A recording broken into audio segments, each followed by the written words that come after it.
Hey guys, Jonah here, back with a beer review. I'll try and make it a little bit shorter than that epic one I did the other day. But as promised, it is a beer by the same brewery. And it is from the Elements of Beer box from Beer 52. This is the one where I have the tasting notes separately, but I will show you the beer first of all. It is Barcelona Beer Company again, very similar actually. This is called Los Tres Cerditos, the Three Pigs, I think that's supposed to be. And it's called Light Stout with Orange. And it's Barcelona Beer Company again. I turn it around this way. Yeah, there we go. It says it's a light one, but it's another 7%er. Which is cool. And obviously, I didn't see this on the other one, but it's the Element of Beer Malt Edition. So this was made specifically for Beer 52, or at least the label was, should I say. We have got, yeah, maybe I should have looked more carefully. It says orange pulp. So maybe that was on the other beer. But I did not notice that, so apologies. In fact, let's look at the one from yesterday.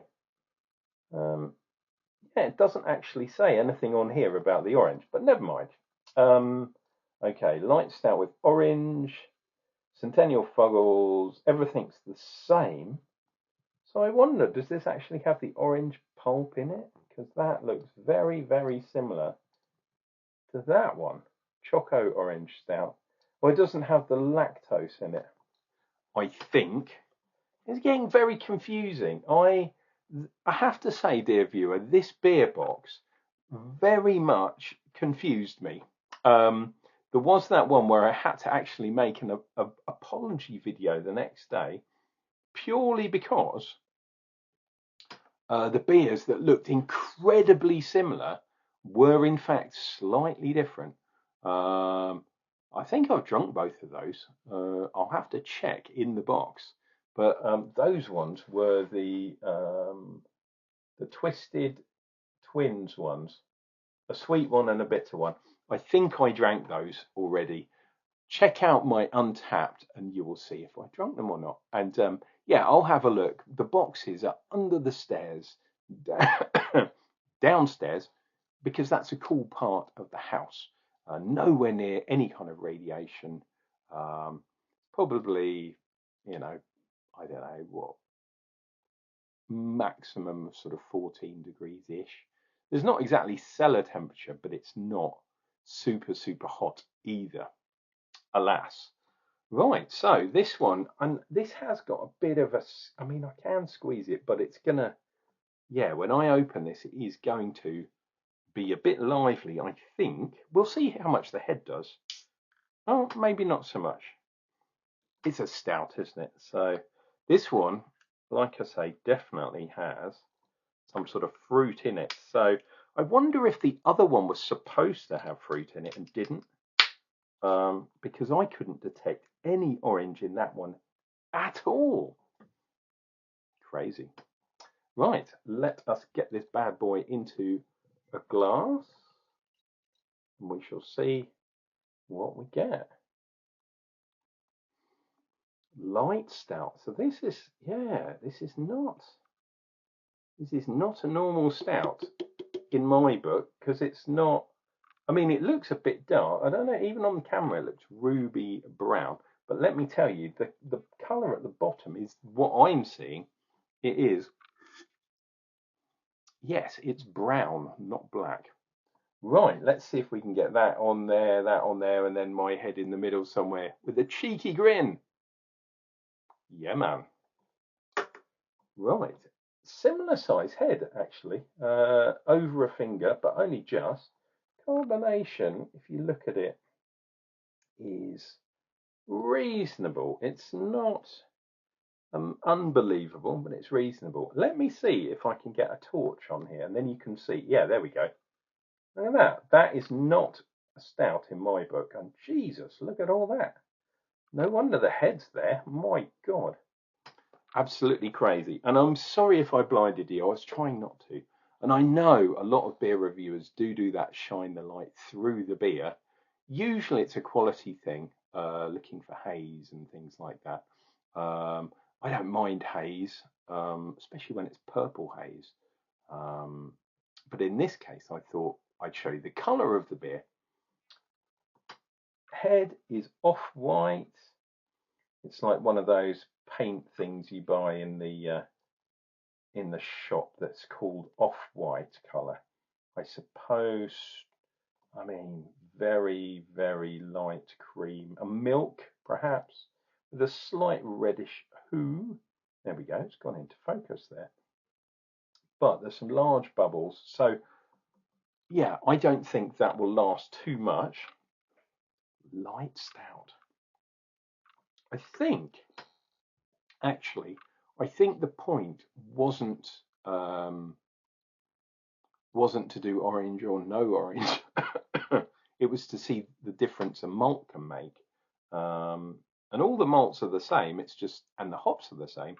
It's just a slightly different amount, perhaps.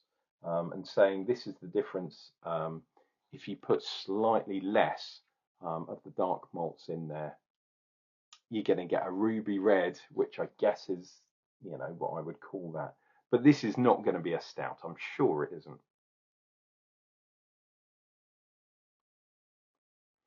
And apparently there's no lacto in here either. So lacto is not going to make, or lactose, I should say, is not going to make a beer darker, but it'll affect the flavour definitely.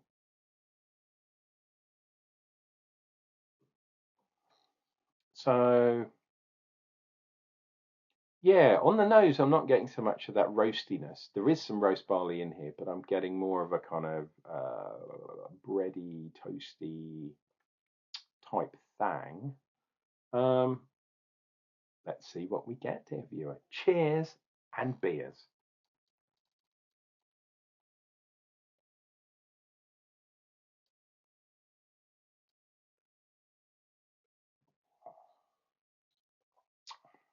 Ooh, okay. So interesting, he says, licking the side of the glass. I don't know if you guys do that, but I do that, even if it's in the pub. Very disgusting thing to do, but I do it. It's a habit of when I had the longer style beard.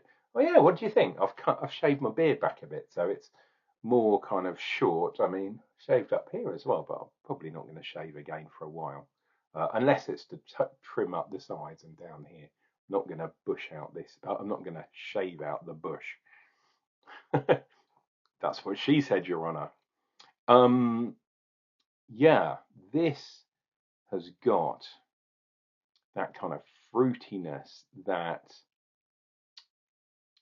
kind of marmalade-iness, which isn't actually a word. Um, but it's bitter kind of from a fruit, from, yeah, I'd say like a winter warmer style beer, at least here in the UK. Obviously, this is a Spanish beer from Barcelona. Um, but it's along those lines. It's almost like you could get soldiers slices of toast and dip them in there. It's got that marmalade type thing. In fact, the malt is giving a kind of bready, biscuity, toasty type thing in there, but this is a lot more bitter. So maybe there's a bit of extra hops. I know there's pulped orange in there, which is kind of crazy, but the backbone is, it's like a malty backbone in a different way. A stout is more of a kind of roasty kind of flavour, or at least for me, a traditional stout, I should say, like a dry stout or an Irish stout or something like that. Even a lacto has got a bit of that. This doesn't. This is more like an ESB, a winter warmer, one of those kind of yeah, almost like the stronger beers, like a Golden Pride as opposed to a London Pride. You know what I mean? It's like a stronger version of a kind of bittery type thing. Whereas this is taking it a little bit more, um, yeah, pulling back, I think, on some of the dark coloured malts, um, to leave it with that kind of red hue. Look at that. I don't know if it focuses on there, but we're still getting the carbonation coming up. Back in the day, I don't know if I kind of liked or appreciated this sort of style. Obviously, I wasn't drinking Spanish beers back in the day, apart from lagers, and Jesus, I didn't drink many of those. But the really kind of malty barstool type beers that people wax lyrical about nowadays and say how fantastic those kind of beer styles were. It's all kind of gone the other way to hazy beers, and oh Jesus, the amount of micro IPAs, and oh, it's £10 a pint, but we put less ingredients in it, but you should buy it. Whereas something like this, really strong, synonymous with wintertime, because strong beers, lovely, lovely, lovely. And I guess I would drink slightly lighter beer. And when I say slightly lighter, I'm talking about 5% ish, 5.5%. And this one's 7%. So it's not that much different. But I'm sure if I had a pint of this instead of a 330 can, which is absolutely ridiculous, these can sizes. I even found some beers. People are making beers in 250 milliliter. That's like a glass of wine size, and it's a can of beer. What is going? And it's like still expensive. It's like £5 for a tiny, tiny can. What do they call it? My other half always calls this shrinkflation. The idea that you get a smaller amount, but it costs more, and that riles me with my Scottish tendencies, shall we say. And yeah, of late, if you like Scottish stuff, look up Ralphie reviews of his malts. Um, Even though he's on the Isle of Man, I think he's not in Scotland anymore. He's obviously Scottish, like my mum. My mum's Scottish, I'm sure. Dear viewer, I've told you this before. And my dad is half Scottish, so there's a lot of Scottish in me, even though I don't sound Scottish at all.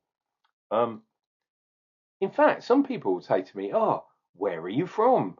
And I tell them, and they go, "No, no, no, wait a minute, you've got a northern type, accent." It's like, okay, maybe. Not sure where predominantly it's come from, but I could have been talking like this, but I don't. Maybe at the weekends. Anyway, right, we are over 10 minutes. I should be drinking instead of waxing.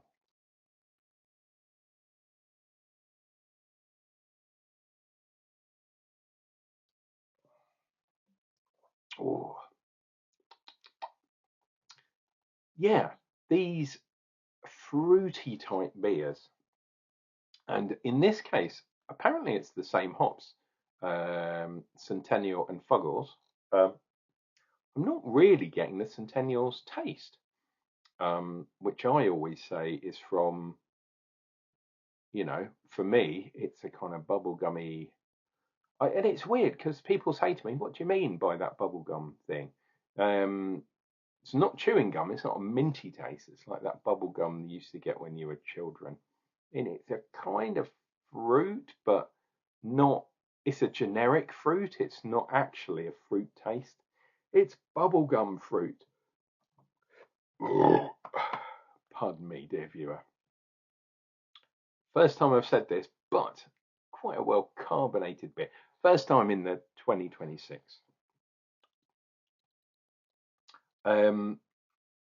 Yeah, so I guess what Beer 52 were trying to do, this is called Elements of Beer.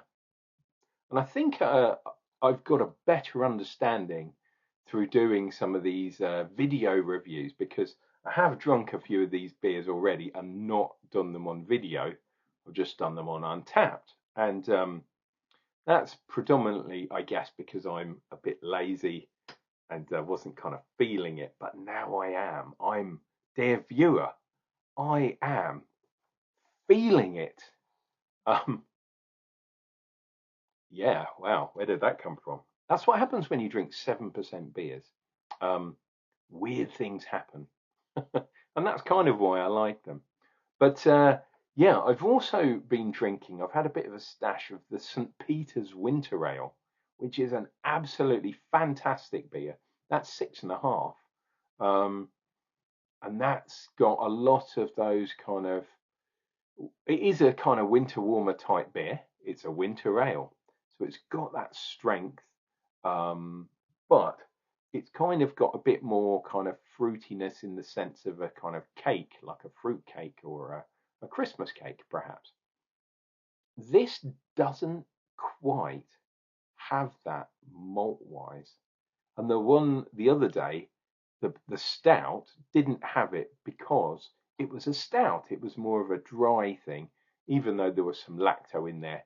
Not to sweeten it, which was surprising for me, because some lacto beers, the breakfast stouts, for example, tend to be quite strong, but are really, really sweet as well because of that lacto thing. Um, and I secretly like that. It's like, what do they call it? Schadenfreude, a guilty pleasure. It tastes really sweet. Um, and for God's sake, if you know what you're talking about and say, Jono, you shouldn't be having that because lacto is a type of sugar, and I know that, and I've got diabetes, and I know that too. Um, but when you're drinking it, uh, it's like adding sweetener to something. You think it's sweet, but it's not. It's kind of a chemical thing. Whereas lacto is just a type of sugar. It's a milk sugar, obviously. That's why it's lacto, but it doesn't ferment out. So whatever you do, unless you somehow put an enzyme in to remove the lacto, which you can do, um, but yeah, it remains sweet. And the other thing it does, it gives a bit of creaminess. So yeah, that's not here. It's a bit drier, a bit more fruity, winter warmer. This is the Barcelona winter warmer. My God. And if you go to Barcelona, uh, you get that Mediterranean weirdness. It does actually snow sometimes, believe it or not. You don't think of Barcelona and snow, but it does sometimes, not all the time. Um, and if you go to the Middle East as well, which I have travelled in the Middle East, um, which is, you think, oh, that's 40 degrees or some craziness. But in the wintertime, you get snow there as well. So, you don't get so many beers, though. You do get whiskey, but not so much beer. Anyway, what am I talking about? I said this was going to be a short video, and it's all gone Pete Tong. You know what? I should choose a beer that is not 7% next time. And yeah, the guys, the camera guys had their branch thing. I couldn't go because I was doing something else, but they had a really good time because the, we had a deal. I don't know how this has happened, but one of the guys has the ear of one of the Weatherspoons pubs in the local area. And if you're a camera member, you get these vouchers where you get 50p off a pint. And I don't usually buy pints. I usually buy halves. I used to buy a shed load of pints. But so it's not as valid to me as potentially other people. But they had, what did they have? They had Old Peculiar on in pints, on cask. Um, what was the other beers they had on? Jaipur, which is not a malty beer, it's an incredibly hoppy beer, but it's still strong. So they had that on, and they had some other beer. They had some really cracking beers. I mean, I quite like trying different stuff, but that says more about me than anyone else. And I reckon there were some sore heads because, my God, that could have gone Pete Tong, and you get 50p off. And um, on a Wednesday, you get cheaper beers in Wetherspoons. So you're getting, I can't remember how strong Old Peculiar is, but it's got to be 6 and a bit, I think, at least. Um, well, maybe 5. It's over 5. I know that for a fact because I've had that plenty of times. And Jaipur's up there as well. I don't think they're 7%. So to all those watching this and been there, but this isn't a pint either. So you get a cheaper beer and you get 50p off as well. It's like double discount on a Wednesday. So of course the branch meeting is on a Wednesday at the Wetherspoons. It's the one in Margate actually. If you're coming down to Thanet, I obviously that's where I live. There are two Wetherspoons within 20-minute bus ride. Oh my God, of each other. I'm not hiccuping because I'm languid. I'm hiccuping because of the carbonation. But I am kind of losing track as well. Yes. So there are two Wetherspoons. One of them is the biggest, the largest Wetherspoons in the country, and they had a bit of an extension, so it's even bigger. It has more covers, more seats, more tables than it used to have. But with that comes increased prices.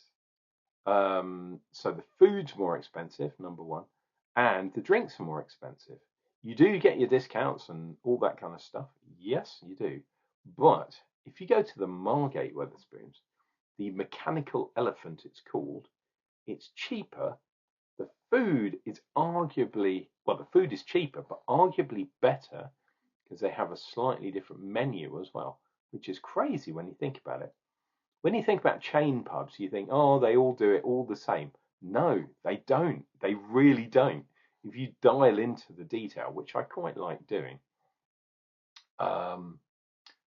And last year, 2025, the Mechanical Elephant was in the Good Beer Guide, but the biggest one in the whole country, the Royal Victoria Pavilion, which is in Ramsgate, was not. Various different reasons. The main reason is because the quality of the beer, and I'm talking car scale, wasn't as good. You can get the cans, you can get the ciders, you can get the mixers. It's a good pub, don't get me wrong. It is a really good pub. I went there on New Year's Eve, for God's sake. Really good. But arguably, the Mechanical Elephant is better. And it's a kind of hidden secret, really.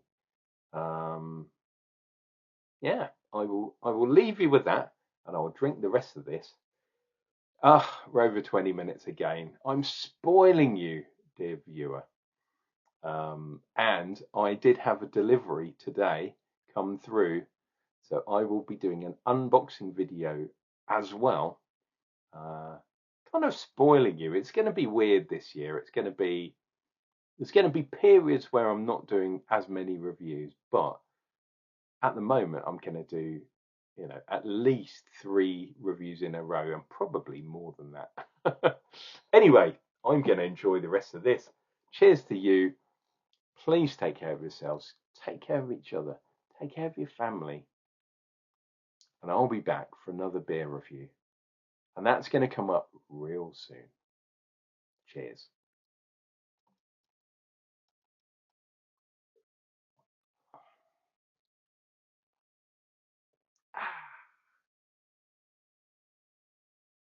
Oh, Jesus, look at that Barnet. They're fucking sticking out like a motherfucker. What's going on?